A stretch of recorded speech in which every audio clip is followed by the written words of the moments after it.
Irmãos, venho lembrar-vos o evangelho que vos anunciei, o qual recebeste e no qual ainda perseverais. Por ele também sois salvos, se retiverdes a palavra tal como vos-la preguei, a menos que tenhas crido em vão. Antes de tudo vos entreguei o que também recebi, que Cristo morreu pelos nossos pecados segundo as Escrituras, e que foi sepultado e ressuscitou ao terceiro dia segundo as Escrituras, e apareceu a Quefas e depois aos 12. Depois foi visto por mais de 500 irmãos de uma só vez, dos quais a maioria sobrevive até agora, porém alguns já dormem. Depois foi visto por Tiago, mais tarde por todos os apóstolos. E afinal, depois de todos, foi visto também por mim, como por um nascido fora de tempo, porque eu sou o menor dos apóstolos, que mesmo não sou digno de ser chamado apóstolo, pois persegui a igreja de Deus. Mas pela graça de Deus sou o que sou, e a sua graça que me foi concedida não se tornou vã. Antes trabalhei muito mais do que todos eles, todavia não eu, mas a graça de Deus comigo. Portanto, seja eu ou sejam eles, assim pregamos e assim crestes. Ora, se é corrente pregar-se que Cristo ressuscitou dentre os mortos, como, pois, afirmam alguns dentre vós que não há ressurreição de mortos? E se não há ressurreição de mortos, então Cristo não ressuscitou. E se Cristo não ressuscitou, é vã a nossa pregação e vã a vossa fé. E somos tidos por falsas testemunhas de Deus, porque temos asseverado contra Deus que ele ressuscitou a Cristo, a qual ele não ressuscitou, se é certo que os mortos não ressuscitam. Porque se os mortos não ressuscitam, também Cristo não ressuscitou. E se Cristo não ressuscitou, é vã a vossa fé, e ainda permaneceis nos vossos pecados. E ainda mais, os que dormiram em Cristo pereceram. Se a nossa esperança em Cristo se limitar apenas a esta vida, somos os mais infelizes de todos os homens. Agora, quem tem o catecismo de Heidelberg em mãos, pode acompanhar a leitura do domingo 17.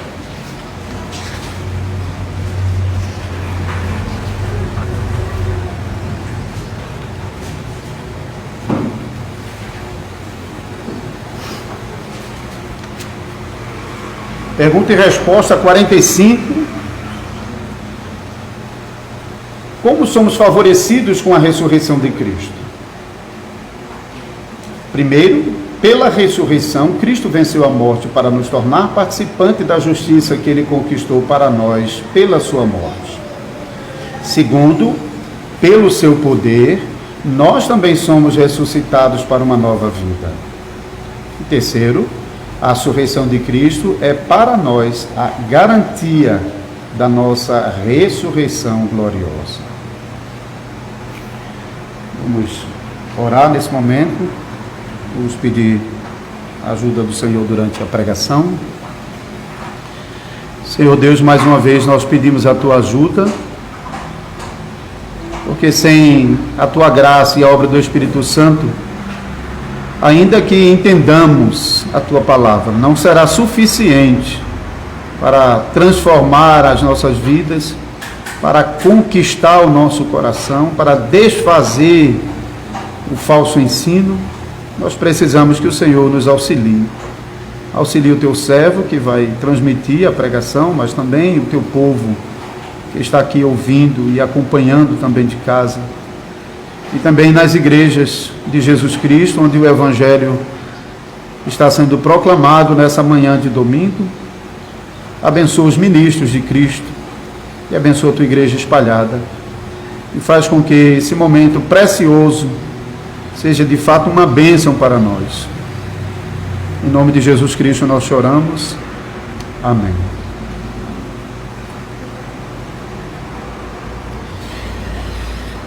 Amados irmãos e irmãs no Senhor Jesus Cristo, qual é a nossa maior esperança?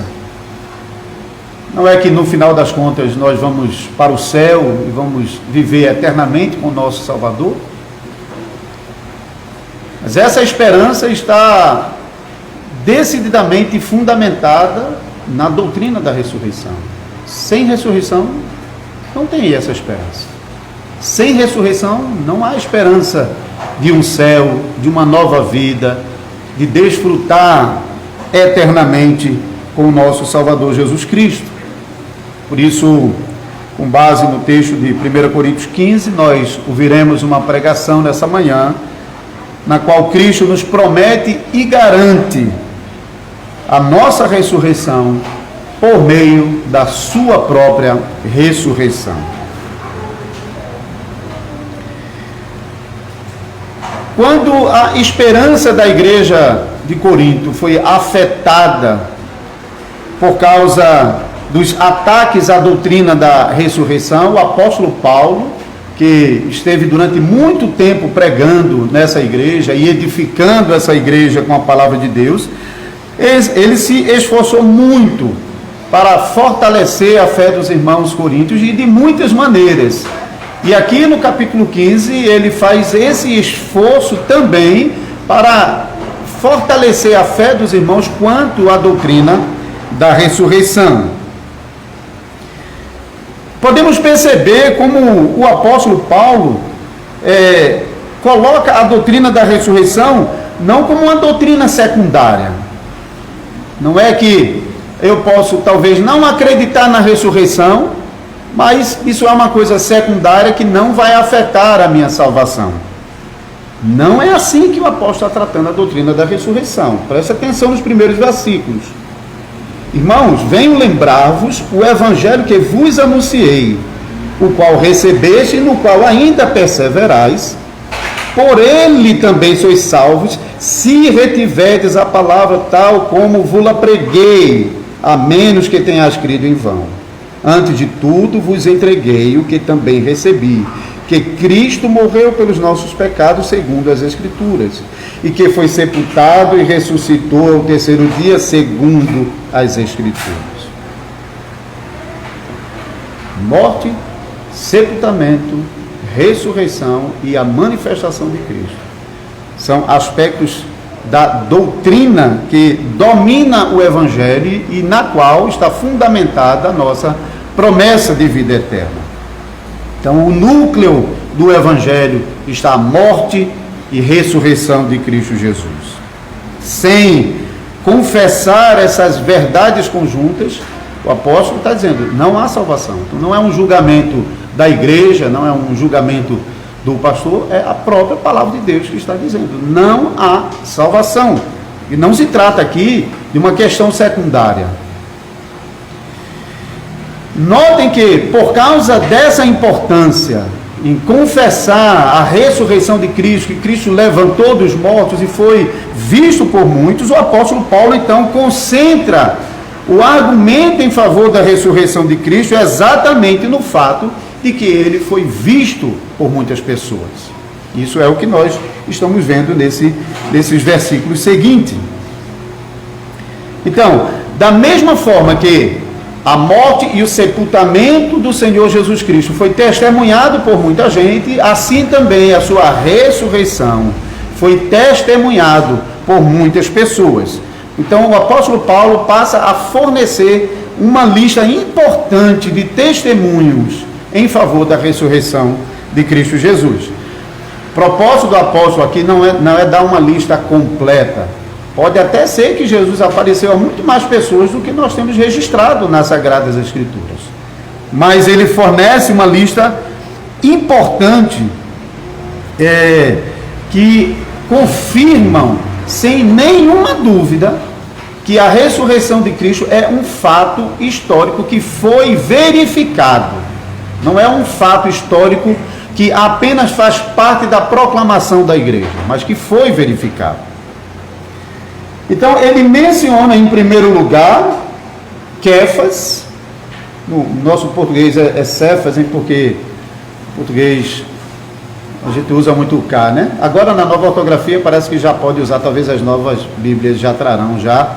Mas eu sei como é no português é Cefas. Então, mas ele apareceu a Kefas, que é o mesmo Pedro, é o nome de Pedro.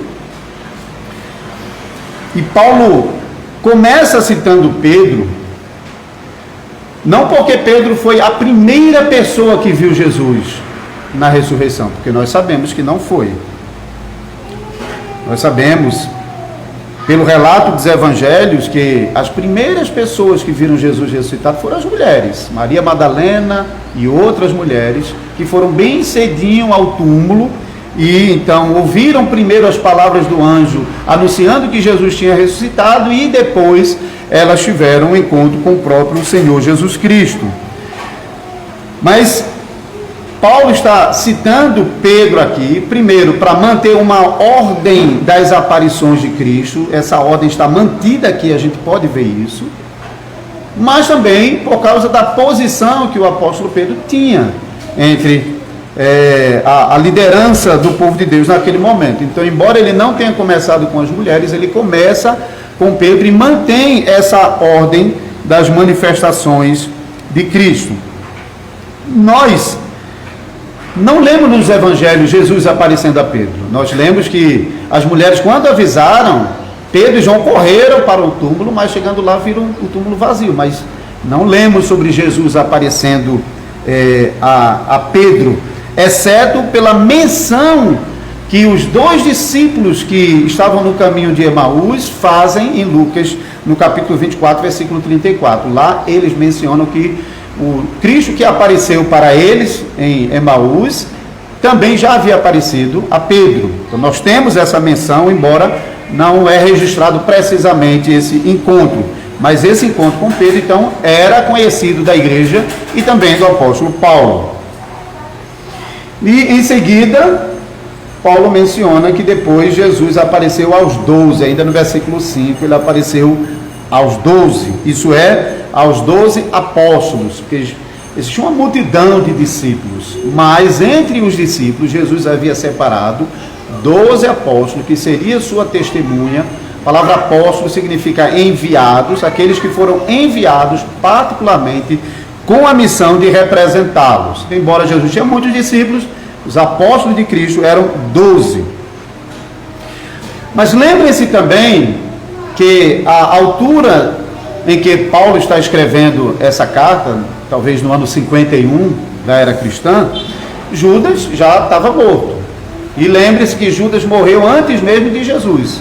Quando ele entregou Jesus, ele já foi se enforcar e acabou caindo e suas entranhas se derramando.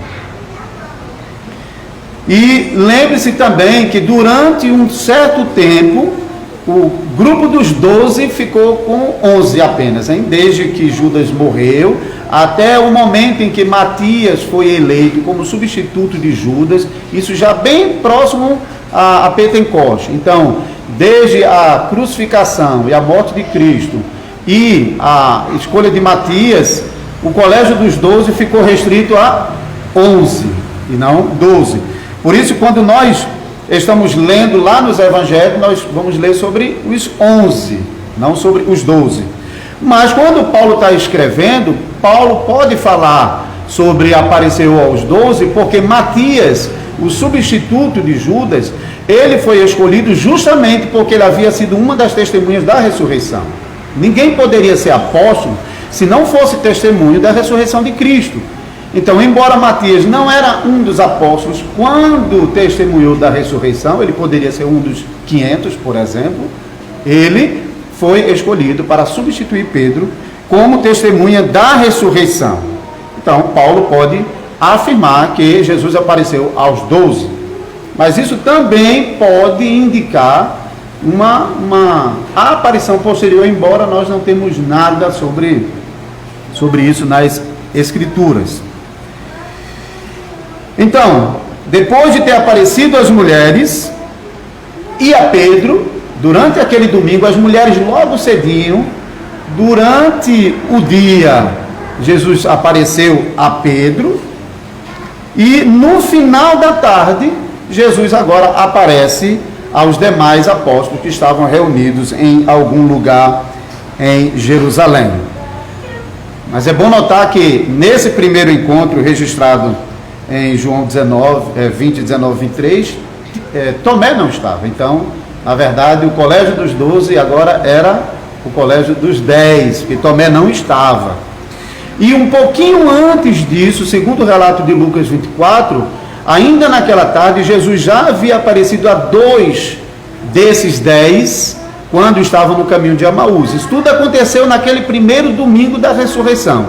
Então agora, de manhã, durante o restante do dia, a Pedro, de manhã as mulheres, no restante daquela manhã talvez a Pedro, no comecinho da tarde aos 2 discípulos no caminho de Emaús, e agora no final da tarde ele aparece aos 10 que estavam reunidos em algum lugar de Jerusalém, que até pode ser que esse lugar que Jesus vai aparecer aos 10 seja o mesmo lugar onde fora celebrada a última ceia, e também possivelmente seja o mesmo lugar onde os discípulos vão continuar se reunindo quando estão em Jerusalém, e talvez até a referência de Pentecostes seja nesse lugar, um lugar espaçoso, onde poderia se reunir um grande número de irmãos.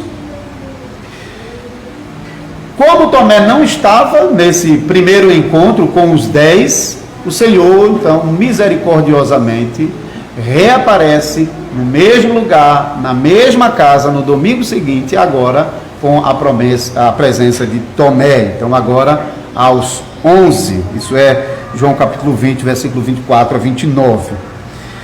E alguns dias depois, Jesus aparece novamente aos 11, mas agora na Galileia. Lembre-se que quando Jesus ressuscitou, ele disse para as mulheres: vai e avisa aos meus discípulos que vão adiante de mim para a Galileia, porque eu vou me encontrar com eles lá. Essa informação, ela tem uma importância especial, e eu vou voltar a esse ponto. Então, depois desses primeiros 2 domingos em Jerusalém, onde Jesus apareceu várias vezes, e também no domingo seguinte com a presença de Tomé, Jesus então vai para a Galileia, e lá ele vai se reunir com os 11. Mas aí no versículo 6, nós temos realmente uma informação aqui que é preciosíssima, que é a informação de que Jesus também apareceu a mais de 500 pessoas de uma vez. Não é que ele apareceu no cômputo geral a mais de 500 pessoas, mas em um único acontecimento Jesus se manifestou a mais de 500 discípulos. E mais uma vez, Paulo tem essa informação. Não sabemos como Paulo adquiriu essa informação, mas sabemos que Paulo viajava por todos os lugares, e nós não encontramos nos evangelhos uma referência a essa aparição de Cristo, a essa multidão de gente. Mas muito possivelmente ela tenha acontecido lá na Galileia, quando Jesus apareceu aos seus discípulos em um encontro que foi programado e provavelmente bem difundido, porque diferentemente dos encontros, das aparições de Cristo em Jerusalém, quando Jesus apareceu de surpresa às mulheres de manhã, aos discípulos no caminho de Emaús, aos apóstolos reunidos na casa por 2 vezes, agora não. Ele está indo para se encontrar com os discípulos em um encontro que é público e que foi anunciado. As mulheres tinham conhecimento, avisaram os apóstolos, e é muito possível que essa informação de fato tenha levado a muitas pessoas, muitos discípulos de Jesus, a ter viajado para a Galileia, para o monte que ele costumava se reunir com seus discípulos. Então é muito possível que o encontro de Jesus com seus discípulos na Galileia, como Mateus 28, 16 a 20 registra, existia muito mais gente do que somente os 12 apóstolos. Mas o fato é que quando Paulo escreveu esse testemunho aqui, isso era mais ou menos uns 20 anos depois, não mais do que isso.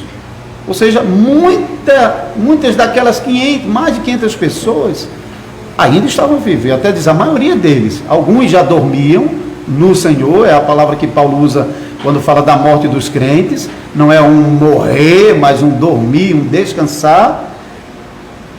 Eu falei mais sobre esse tema na pregação do ano passado, sobre uma morte em Cristo como um descansar, e também uma ressurreição em Cristo como já um desfrutar antecipado das bênçãos da salvação. Então, Paulo menciona claramente, sem medo, que qualquer pessoa que estivesse ouvindo sobre a ressurreição de Jesus facilmente podia verificar que Jesus realmente havia ressuscitado. Muita gente, nenhuma, nem duas, nem três pessoas, mas muita gente havia visto a ressurreição, Jesus ressuscitado, e poderia ser procurado e confrontado. Então isso é um testemunho que muitas vezes é desprezado pelos críticos modernos da Bíblia, que podem aceitar os escritos de Aristóteles, que nem são originais, mas não podem aceitar a verdade da palavra de Deus que está sendo dito aqui.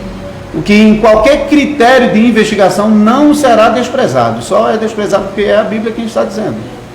Então isso mostra que realmente é uma questão de incredulidade.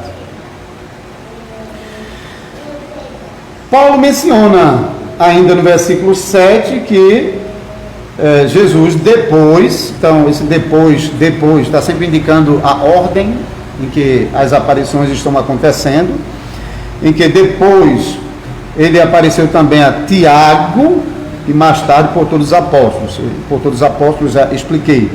Sobre Tiago, esse Tiago aqui é o Tiago irmão de Jesus, porque aquele outro Tiago que aparece nos evangelhos, ele foi morto logo no começo da perseguição da igreja. Você vai ver isso em Atos 12. Logo no comecinho da igreja, Herodes passa Tiago a fio da espada. Então esse é o outro Tiago, que era irmão do Senhor. E nós lemos sobre esse Tiago em Atos 15, versículo 13, presidindo aquela reunião de Jerusalém. E também no capítulo 21, 18, quando Paulo chega a Jerusalém e encontra Tiago, irmão do Senhor. E em Gálatas 2,9, Paulo também faz menção a ele. Não encontramos também uma menção à aparição de Jesus a Tiago. Essa informação, mais uma vez, é uma informação preciosa que o apóstolo Paulo tem, e ele faz questão de registrar aqui, porque de fato é algo muito importante. Porque quando nós estamos lendo no Evangelho, lá em João 7, nós lemos que os irmãos de Jesus não criam nele. Os irmãos de Jesus eram incrédulos, não seguiram a Jesus durante o seu ministério. Então parece que essa aparição de Jesus, talvez até, não somente a Tiago, mas talvez mesmo a todos os irmãos, e Paulo menciona Tiago por causa de Tiago, dentre os irmãos, ser aquele que exerceu uma certa influência na igreja, sendo presbítero da igreja de Jerusalém, e até liderando uma importante reunião da igreja. Mas é possível que os irmãos de Jesus tenham presenciado essa aparição de Cristo. Uma indicação disso, embora não estou fazendo nenhuma afirmação aqui, é porque em Atos 1,14 nós lemos que os irmãos de Jesus também estavam reunidos junto com a igreja em Pentecostes. Então, como esses irmãos de Jesus saíram da incredulidade e vieram à fé no Salvador, que eram o seu próprio irmão. Então, de fato, é possível, embora não podemos afirmar isso, mas muito provavelmente essa é a razão porque Paulo está registrando essa aparição de Jesus a Tiago. E por fim, Paulo menciona que Jesus apareceu também a ele. Lemos sobre isso no versículo 8. E afinal, depois de todos, foi visto também por mim como por um nascido fora de tempo. Essa aparição de Jesus a Paulo é um pouco diferente, porque essa aparição ela acontece já depois de Jesus ter assunto ao céu. Jesus já tinha subido, Pentecostes já havia acontecido, a obra redentiva de Cristo já estava completa. E por essa razão é que Paulo, quando vai relatar esse encontro dele com Jesus, ele menciona tanto em Atos 22, 6 a 11, quanto em 26, 12 a 18, que ele viu a luz, ele não viu o rosto de Jesus. ele viu a luz. E as pessoas que estavam com ele nem chegaram a entender o que Jesus falava, porque Jesus falava em língua hebraica. E Paulo podia entender o que Jesus falava, mas não as pessoas de fala grega que estavam com ele. Então, embora é Jesus mesmo que está aparecendo, porque ele responde quando Paulo pergunta: quem és, Senhor? Ele diz: eu sou Jesus a quem tu persegues. Mas é de uma natureza diferente, porque Paulo não viu Jesus na sua ressurreição, como os demais viram. Ele está vendo Jesus em um contexto especial, no qual o Salvador Jesus, aparecendo a ele, está dando um testemunho em favor do apostolado que ele vai exercer nas igrejas. Porém, esse apostolado é de natureza diferente dos 12. Talvez por essa razão mesmo é que o apóstolo Paulo está dizendo, no versículo 8 a 9, eu sou como um nascido fora de tempo, e eu sou como o menor de todos eles, que nem sou digno de ser chamado apóstolo. Nem o próprio Paulo, embora ele reivindicava a posição como apóstolo, sim, porque foi Jesus que disse que ia enviar ele aos gentios. Ele não se auto-intitulou apóstolo. Nas cartas ele costuma dizer isso: apóstolo não da parte dos homens, mas da parte de Deus. Mas ao mesmo tempo ele não se incluía nos 12.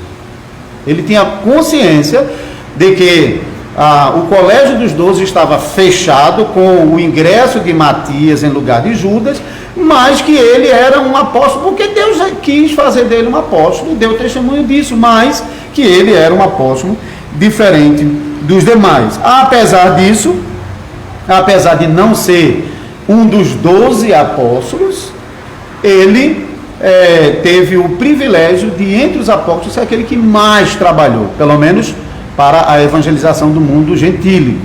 Ele realmente foi o que mais trabalhou.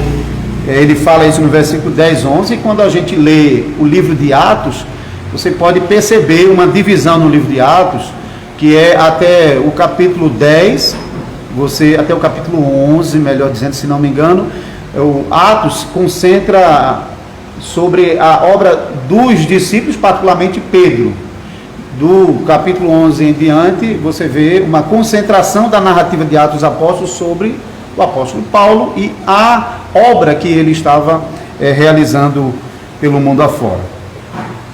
Então, notem, irmãos, como o apóstolo Paulo, ele se estende para relacionar um grande número de testemunhos em favor da ressurreição de Jesus, para mostrar de uma vez por todas que a ressurreição de Cristo foi um evento absolutamente comprovado, verificado, não tem dúvida. Não tem como uma pessoa, sendo razoável, qualquer um cético, ele vai dizer: bom, com base nos relatos das testemunhas, não tem como negar que esse homem ressuscitou. Eu posso não acreditar no relato das testemunhas, mas não tem como negar. É um fato absolutamente verificado. Mas, apesar disso, como é possível que pessoas, e até mesmo crentes na igreja de Corinto, estavam em dúvida sobre a ressurreição de Jesus? Como Paulo diz aqui no final do versículo 12: como, pois, afirmam alguns dentre vós que não há ressurreição de mortos?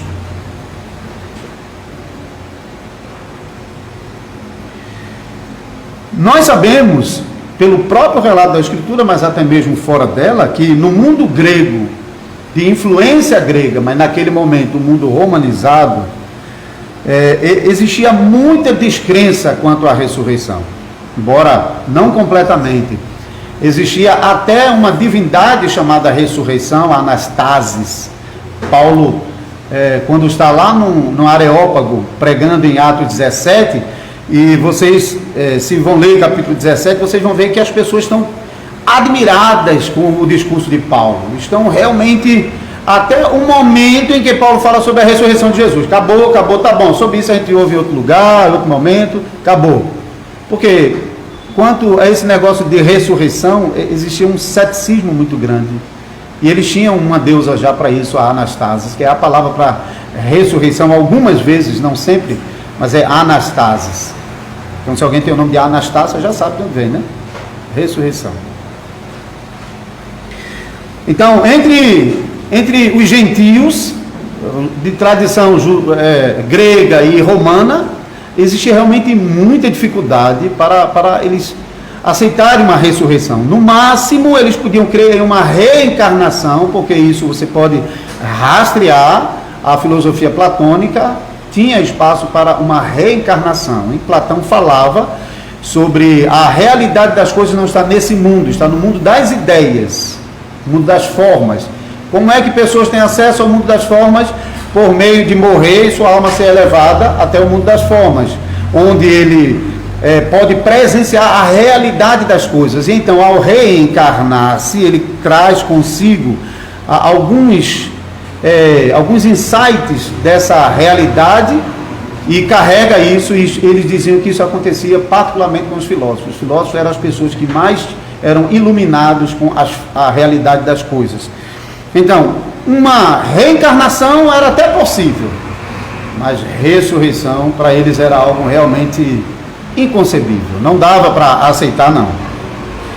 Dentro de Israel, do povo da aliança, também tinha uma divisão. Existiam vários grupos em Israel. Existiam zelotes, herodianos, essênios, mas os dois principais eram os fariseus e os saduceus. A gente lê muito sobre esses dois grupos nos evangelhos. E principalmente os fariseus. Os fariseus eram o grupo mais influente nos assuntos religiosos. E os saduceus era o grupo mais influente quando o assunto era política. Quem estava mais próximo dos romanos eram os saduceus, não os fariseus.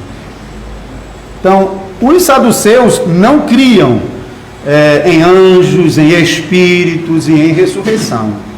Os fariseus criam.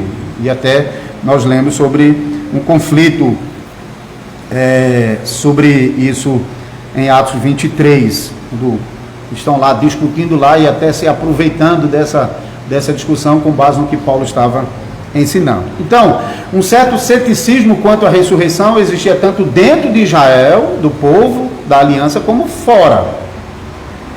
Mas, como a gente pôde ver na relação de testemunhos que o apóstolo Paulo está colocando aqui, a descrença da ressurreição não tem a ver com as provas, não tem a ver com ser um elemento verificável ou não.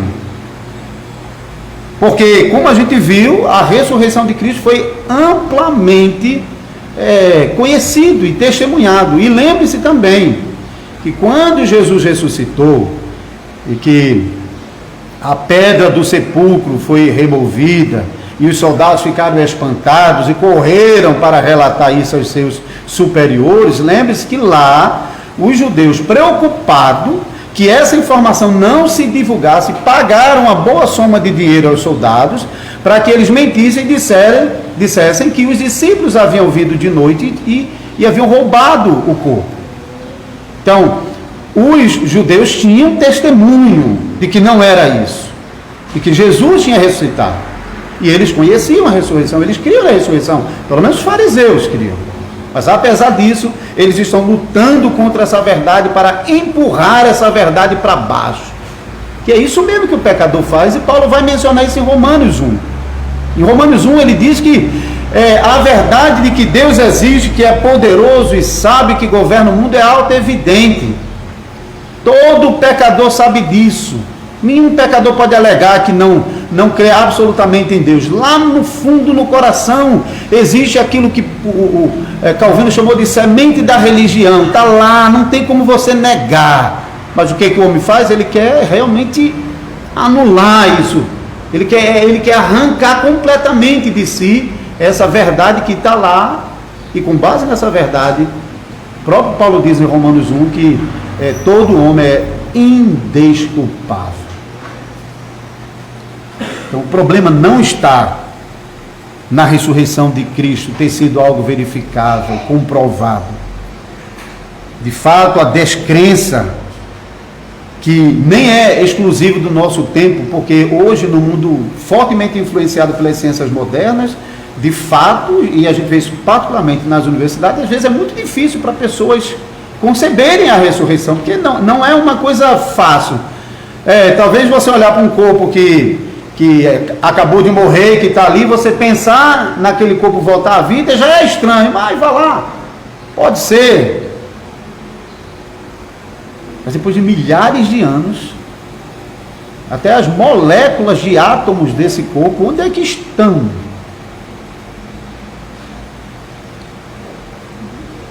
Não era um problema somente de hoje com a mente cientificista, já era um problema da época, porque no fundo não tem a ver com a dificuldade da ciência de aceitar a revelação bíblica, tem muito mais a ver com a dureza do coração, tem mais a ver com isso, dureza do coração.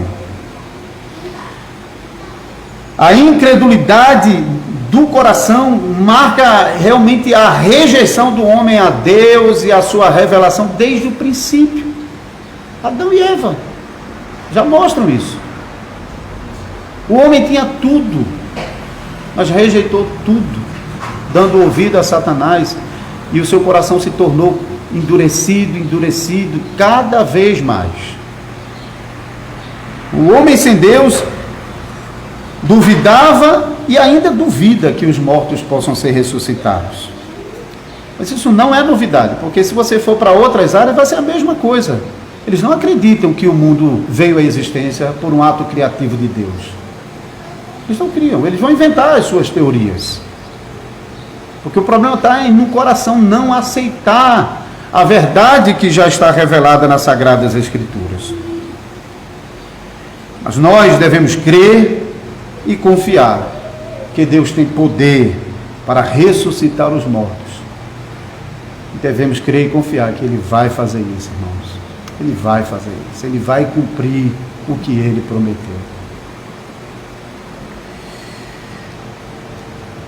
A bem da verdade, nós não deveríamos precisar de tantos exemplos e provas da ressurreição de Jesus para realmente crer que Deus pode fazer isso. Não era para ser assim. Nós devíamos apenas crer na palavra da promessa de que Cristo um dia irá ressuscitar o nosso corpo mortal para ser semelhante ao corpo da sua glória. Isso devia ser suficiente. É a palavra da promessa. Nós vivemos por fé, não por vistas. Mas Deus nos conhece, Ele sabe quem somos nós, Ele sabe muito bem. Ele sabe que nós temos uma fé fraca. Pense como Deus tem feito com essa promessa em nos dar, por exemplo, os sacramentos. O que nós confessamos sobre sacramentos? O que são os sacramentos? São sinais e selos santos e visíveis, por meio dos quais Deus aponta e garante a promessa da redenção dos pecados em Cristo Jesus. E nós dizemos então que os sacramentos são sinais fortalecedores da nossa fé. Nós ouvimos a promessa, mas não é suficiente. Deus nos deu um sinal para tornar mais evidente ainda a promessa que Ele nos faz. Eu mencionei isso também na pregação de Gênesis 17, quando Deus havia mais de uma vez prometido a Abraão o nascimento de um filho, e ele mais de uma vez duvidando disso.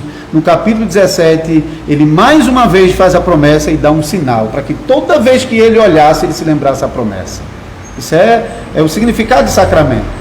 O sacramento é um sinal, é como se fosse a promessa visível. Enquanto nós temos a promessa na pregação, quando nós ouvimos, nós vimos a promessa nos sacramentos.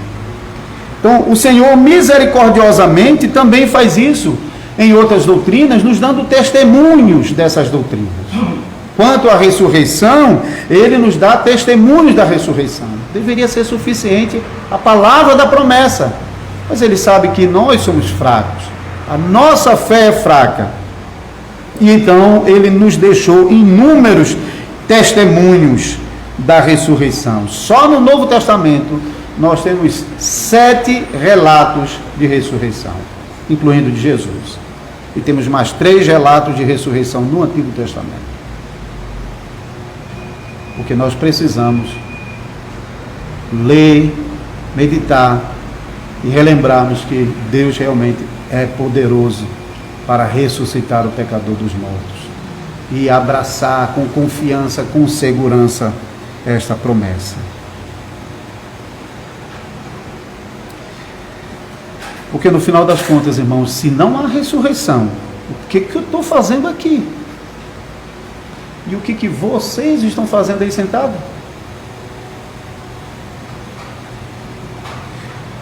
O apóstolo vai dizer no versículo 13 a 17, se Cristo não ressuscitou, é vã a nossa pregação, e é vã a fé de vocês. Pior, eu e vocês somos um bando de mentirosos, e que estamos arrastando Deus junto com a nossa mentira, porque nós estamos afirmando que Ele ressuscitou Jesus dentre os mortos.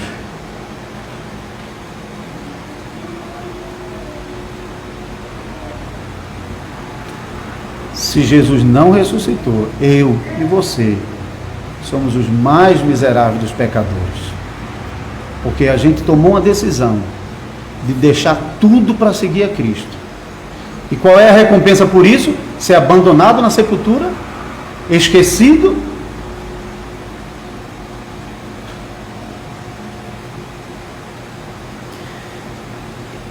Só mais uma coisa antes de concluir. Tem cristãos que acreditam na ressurreição, mas a ressurreição para algumas pessoas é uma metáfora da nova vida que nós desfrutamos em Cristo Jesus.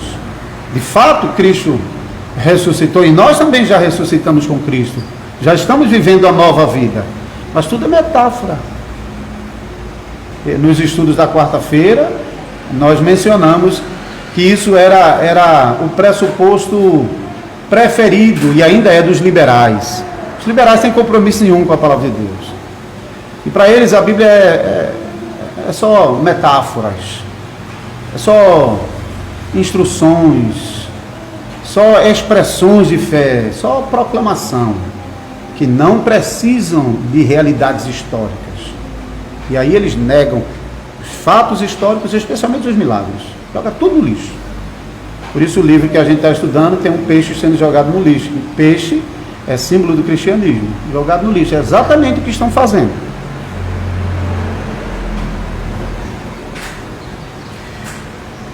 Nós não negamos que existe uma metáfora na ressurreição. E se você olhar para o catecismo, na resposta 17, o segundo benefício da ressurreição, né? Porque a pergunta é como somos favorecidos com a ressurreição de Cristo. Então ele dá três benefícios. O segundo, pelo seu poder, nós também somos ressuscitados para uma nova vida. Nós não estamos negando isso, não. Porque ressurreição não é só uma coisa para o final, não. Ressurreição implica uma realidade presente, ou seja, pela fé, nós fomos ressuscitados para uma nova vida em Cristo Jesus. E o apóstolo Paulo também vai dizer isso. Se você seguir adiante, no versículo 29 ao 34, ele vai falar sobre esse aspecto espiritual da ressurreição. Então, nós estávamos espiritualmente mortos nos nossos delitos e pecados, e nós já fomos ressuscitados para viver a nova vida da salvação em Cristo Jesus. Isso é verdade, tanto o catecismo está afirmando isso, como o próprio Paulo vai afirmar isso. Porém, o apóstolo Paulo, que ensinou essa ressurreição espiritual nos versículos 29 a 34, é o mesmo que começou e vai terminar esse capítulo 15 falando da ressurreição corpórea, física. Os versículos 50 a 57 mostra que nós vamos ressuscitar fisicamente, e lá nos ensina como será essa ressurreição. O momento da transformação dos que estiverem vivos, a ressurreição dos que estavam mortos para o encontro do Senhor Jesus.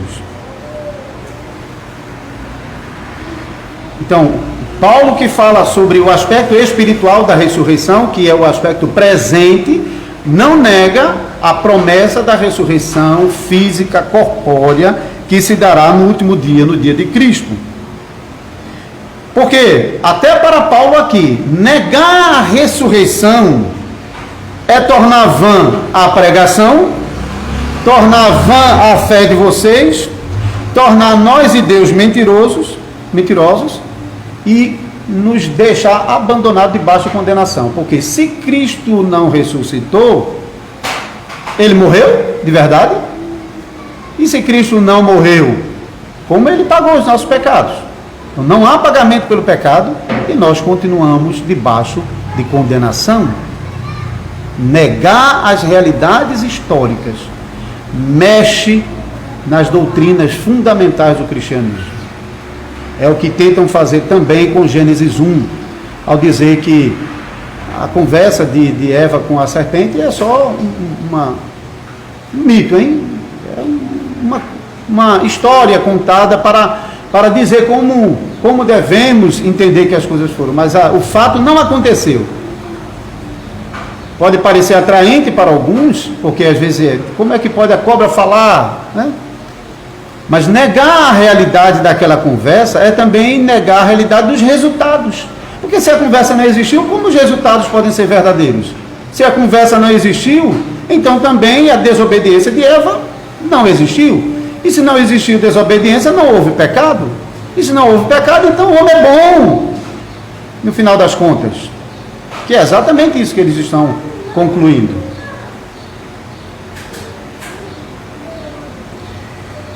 Queridos irmãos e irmãs, tenham cuidado com o que vocês ouvem lá fora, mas também tenham cuidado como vocês vivem a vida de vocês, porque vocês podem ouvir pessoas negando a doutrina da ressurreição, mas vocês também podem viver como se negassem a ressurreição, não confiando que Cristo de fato vai fazer o que Ele prometeu. Ele vai ressuscitar você dentre os mortos. A ressurreição, portanto, não é um assunto secundário, é um assunto de primeira ordem, não é apenas uma doutrina para ser confessada, mas é também uma doutrina que serve para a nossa esperança e consolação, especialmente nos dias difíceis que nós estamos vivendo. Nós, por causa dos efeitos danosos da pandemia, de fato, nós somos assustados.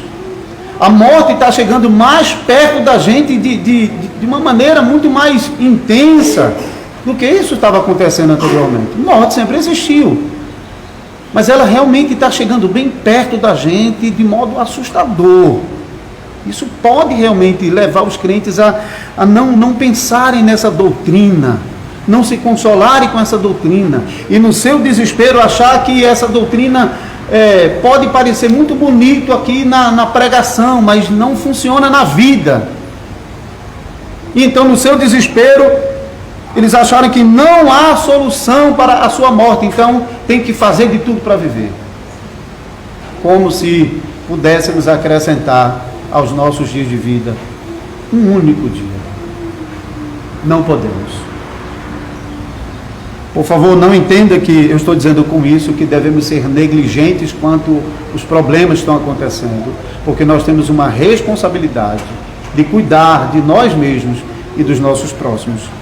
Mas esse cuidado não pode estar acima da nossa confiança e amor ao nosso Salvador, a ponto de negá-lo ou em palavra ou em vida, que nós cremos e confessamos que o nosso Salvador Jesus morreu e ressuscitou, e um dia Ele vai ressuscitar os nossos corpos mortais. Sabemos que o fim de todas as coisas vem,